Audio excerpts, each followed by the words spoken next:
Pain, power, glory, and a body built like a tank held together by duct tape and self-doubt, that's The Smashing Machine, the 2025 biographical drama that surprised everyone by showing us a side of Dwayne Johnson we've never seen before. Directed by Benny Safdie, yes, the genius behind Uncut Gems, and starring and produced by The Rock himself, this film steps into the brutal, chaotic, and heartbreaking life of Mark Kerr, one of the most dominant fighters in early MMA history.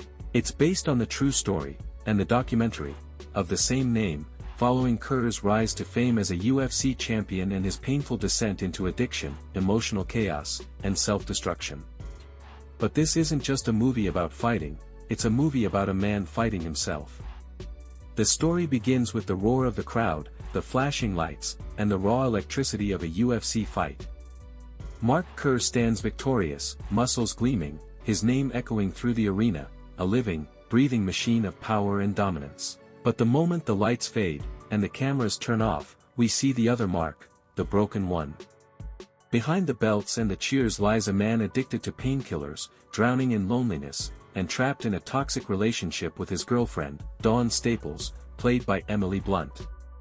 What follows is a slow, painful descent, Kerr battling to hold his career, his sanity, and his body together as everything around him starts to collapse. There's a haunting scene in the locker room after a brutal loss, where he stares at himself in the mirror and whispers, "I don't know who I am without the fight." It's quiet, raw, and devastating, the heart of the movie in one broken sentence. Benny Safdie directs this world like a fever dream, sweaty, shaky, claustrophobic. Every frame feels alive with tension, anxiety, and chaos. The camera doesn't give you space to breathe, it wants you to feel every drop of blood, every bruise, every heartbreak. You're not just watching Mark Kerr fall apart, you're right there with him, flinching at every punch life throws his way. And through all that pain stands Dwayne Johnson, delivering what might be the most surprising performance of his entire career. Let's be real, we all know Dwayne Johnson as the larger-than-life action star who can raise an eyebrow, deliver a one-liner, and save the world before breakfast. But The Smashing Machine throws all of that out the window. No explosions, no CGI gorillas, no charm to hide behind, just a broken man trying to make sense of himself.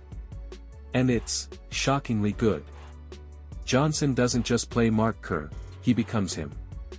He's vulnerable, scared, and full of contradictions, a powerhouse on the outside, but a shattered soul inside. You can see the pain in his eyes, the exhaustion in his silence, the quiet desperation in every look. It's the first time in years that Dwayne Johnson truly disappears into a role, and it feels like the beginning of a new chapter, one where he's not just The Rock, but a serious actor capable of real emotional depth. Emily Blunt, as Kerr's girlfriend Dawn, delivers another strong performance. She's emotional, fiery, and heartbreakingly human, the one person trying to hold Mark together as he falls apart. Blunt brings layers of empathy and frustration to the character, giving the audience a glimpse into the chaos of loving someone who's self-destructing. Unfortunately, the script doesn't give her enough room to shine.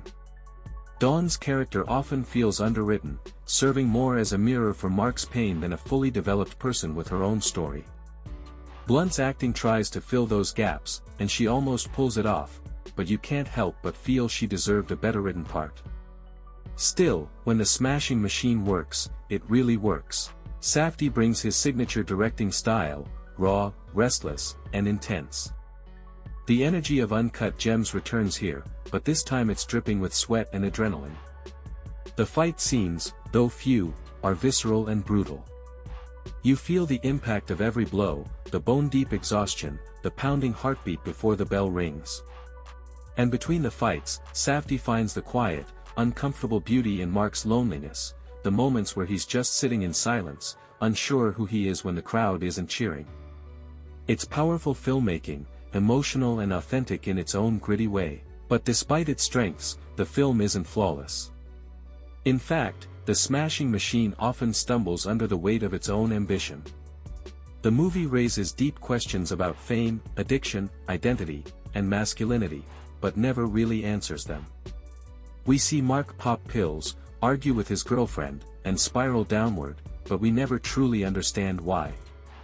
What drove him to this point? Why can't he escape it? What's happening inside his mind? The film hints at psychological depth but never digs far enough to make it hit emotionally. The first act, too, feels rushed, as if we were dropped straight into the middle of chaos without ever getting to know who Mark was before it all fell apart. Without that emotional foundation, his fall doesn't hit as hard as it should. And let's be honest, for a film about UFC, there are surprisingly few fights. Only 2, in fact. Both are amazing, shot with intensity and realism, but fans expecting a full-contact MMA experience might feel shortchanged. Safdie focuses more on the man than the matches, which works for the drama, but not for everyone in the audience. When the movie finally hit theaters, critics were split like a referee's decision. Some praised it as Dwayne Johnson's most daring performance, finally proving he's more than just muscles and megawatt smiles, while others called it uneven, emotionally inconsistent, and unfocused. Audiences, however, didn't turn out in big numbers.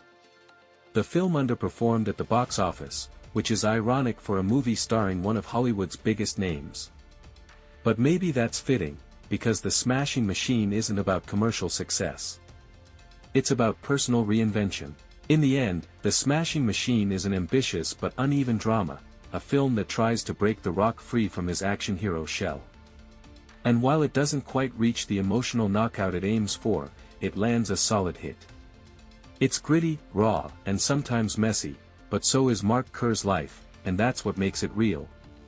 Benny Safdie delivers a film that's more about pain than punches, and Dwayne Johnson delivers a performance that might finally earn him the respect of those who've doubted his acting chops for years. So maybe The Smashing Machine didn't smash the box office, but it sure smashed Dwayne Johnson's old image, and honestly, that's a knockout worth watching.